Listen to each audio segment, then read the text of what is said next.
and it ends there. Interlude State 2 defines what happens next in the upcoming song. Like, nice. And Shadow of Harmony, I assume, is to upgrade the Trailblazers Harmony. Yeah, the line. Yep. Yep. In the end, we wake from our dreams. Collective Shield, that's just a Friends. tutorial for the boss fight. So then it's just...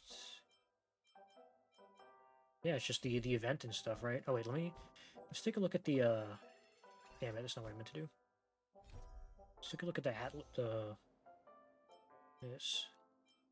Okay, so Pentaconi happened here. Once Upon a Dream mailed to be continued. So there's still a bit more.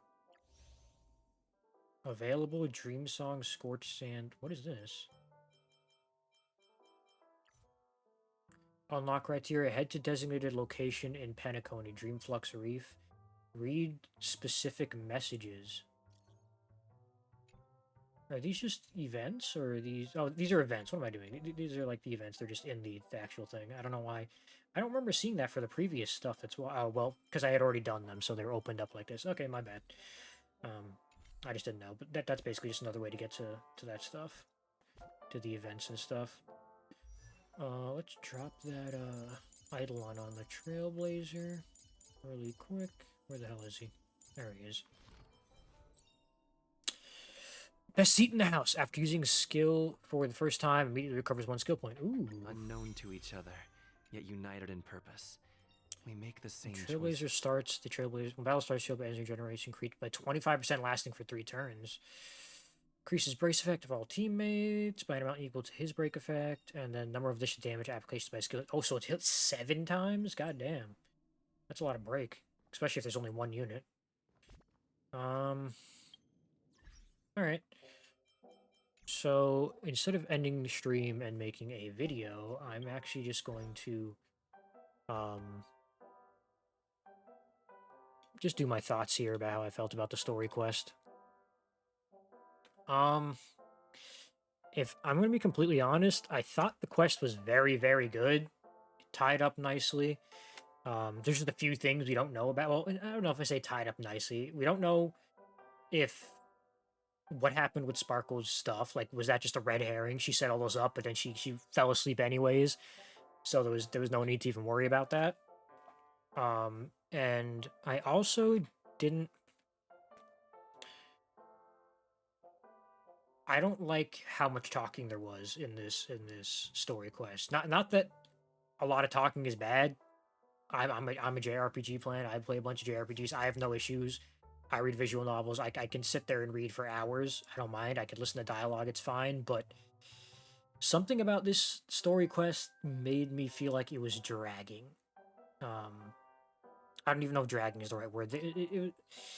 There was so much information they had to put in to this one story quest that I feel like it could feel like it was dragging for a lot of people.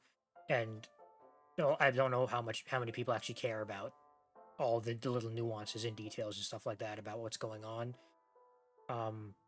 I feel like the issue with this Pentaconi story quest is that the second section before this one focused too much on Adventurine. It focused too much on one character, because now I feel like if they had put some of the story from this stuff into the second section, it wouldn't have feel as dragged out. I wouldn't be playing 15 hours worth of story, and 80% of it's just talking, just people yapping back and forth. I do feel like this section was better than Aventurine's section, even though I thought Aventurine's section was really good, because it focused on a bunch of different characters. It was showing different viewpoints from everybody. It showed Boot Hill, it showed Robin, it even showed Sparkle, and it was going around for everybody. You heard Gallagher's stuff, you saw Misha's stuff, and then everything tied together. Everybody's there. But in the second half, it was just Aventurine. It was all focusing on Aventurine just to do that that thing he was trying to do, which, to be honest, didn't explain really what was happening between the reef and the memory zone meme and all that stuff. It was really just explained at the beginning of this section. So it's like it showed all that happening just for Aventurine, just for that to happen. But we see now he's back now, so maybe it could tie into the next part with him and Jade and whatever the IPC is doing. But I just felt like it kind of messed with it messed with how this third section progressed, and I feel like it just won't sit well with a lot of people. It just felt too long, too much yapping and everything. The fights in the dungeons were cool, and the story was cool, but like it was just too long, too much just sitting there and telling me what's happening instead of showing. Um yeah. Yeah, that's pretty much it. Like I liked how the parts that I didn't like were when they were sitting around talking, like just a few characters talking and explaining back and forth. But I liked how they did Penacony's history of how the Harmony got there after it was a prison city. Um, and then when the prisoners revolted and they got their place back, the Harmony came, and then how the Order got involved. Because you're moving through a dungeon and you're fighting things, and you're just getting the dialogue told to you by Sunday while you're doing that. And then between all the different things that are happening in different sections in the dungeon, you stop for a little bit of talking, and then you fight something, and then just kept going like that. Like I feel like that is what was more needed versus, oh, there's three characters sitting in a circle. Let's just talk for 40 minutes. And then that cutscene ends and we jump to another perspective. You'll walk for a little bit and then the same thing happens. Um, I don't think that was good. But overall, I like all the characters in Penacony. I thought the story was good. The story was great, actually.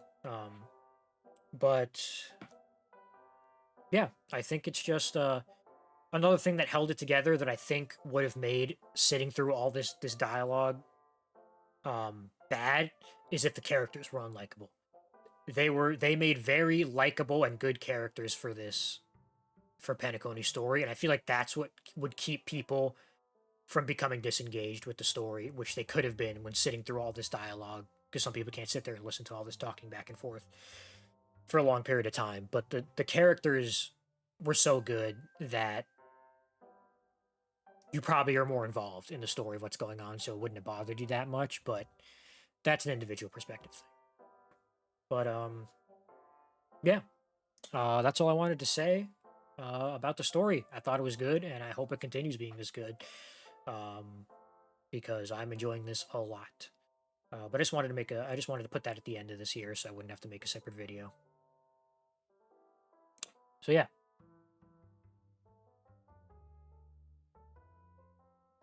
all right, guys. I just wanted to finish the rest of the story quest for this stream. I was gonna play Hades, but I was gonna play Hades too, but I think I'm just gonna finish up my grinding in this game and then maybe go eat something. And then I'll probably be on tomorrow for Hades 2. And I also want to make a Wuthering Waves YouTube video, which I hope does really well. But yeah, I think I'm just going to end it off here, guys. All right, take care.